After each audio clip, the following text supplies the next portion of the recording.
আসসালামু আলাইকুম বন্ধুরা। আজকে একটি দারুণ মজাদার মিষ্টি রেসিপি তৈরি করে দেখাবো। আজকে তৈরি করে দেখাবো পেঁপের মোরব্বা। পেঁপের মোরব্বা খেতে কিন্তু অনেক মজা হয়। চলুন দেখে নিই কীভাবে তৈরি করছি পেঁপের মোরব্বা। প্রথমে আমি এখানে নিয়ে নিয়েছি 600 গ্রামের একটি পেঁপে। পেঁপেটাকে আমি খুব ভালো করে খোসা ছাড়িয়ে কিন্তু ধুয়ে নিয়েছি। তারপর কিন্তু একটি কাঁটা চামচের সাহায্যে আমি এইভাবে সবগুলো পেঁপে কিন্তু সুন্দরভাবে ফুটা করে দিচ্ছি।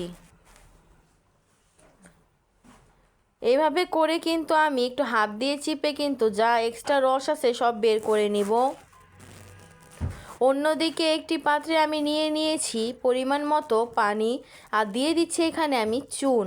অবশ্যই কিন্তু এখানে চুনটা ব্যবহার করবেন, এতে করে কিন্তু পেঁপেটা কিন্তু অনেকটা সুন্দরভাবে শক্ত হয়ে আসবে। আর অবশ্যই কিন্তু এই পানিতে পেঁপেটাকে 1 ঘন্টা মতো ভিজিয়ে রাখতে হবে। ফিরে এসেছি 1 ঘন্টা পর, আর পেঁপেগুলোকে কিন্তু খুব ভালো করে আমি আবারও ভালো পানি দিয়ে ধুয়ে নিয়েছি, এতে যাতে একটুও চুনের রস না থাকে।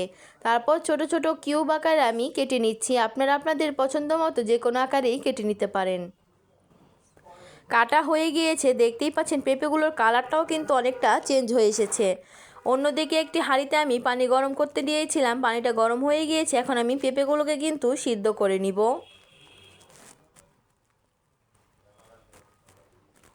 ঢাকনা দিয়ে ঢেকে কিছুক্ষণ আমি পেঁপেগুলোকে কিন্তু সিদ্ধ করে নিয়েছি। অন্যদিকে একটি কড়াইতে আমি নিয়ে নিয়েছি 600 গ্রাম মতো চিনি। যেহেতু আমি 600 গ্রাম পেঁপে ব্যবহার করেছি, তাই 600 গ্রাম চিনি নিয়েছি। 3টি এলাচ দিয়ে দিলাম। তারপর কিন্তু আমি চিনিটাকে হালকা হাতে নেড়ে চেড়ে দিচ্ছি।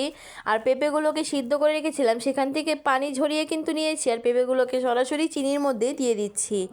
এখন অনবরত নেড়ে চেড়ে কিন্তু চিনিগুলোকে আমি গলিয়ে নিব। দেখতেই পাচ্ছেন ঠিক কিভাবে চিনিগুলো গলে এসেছে।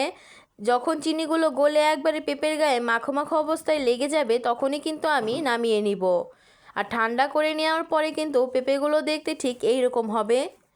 পেঁপের মোরব্বা কিন্তু তৈরি হয়ে গিয়েছে। খেতে কিন্তু অনেক মজা হয়, বাচ্চারাও খেতে কিন্তু খুব পছন্দ করে। ভালো লাগলে কিন্তু লাইক কমেন্ট শেয়ার করতে ভুলবেন না। ধন্যবাদ।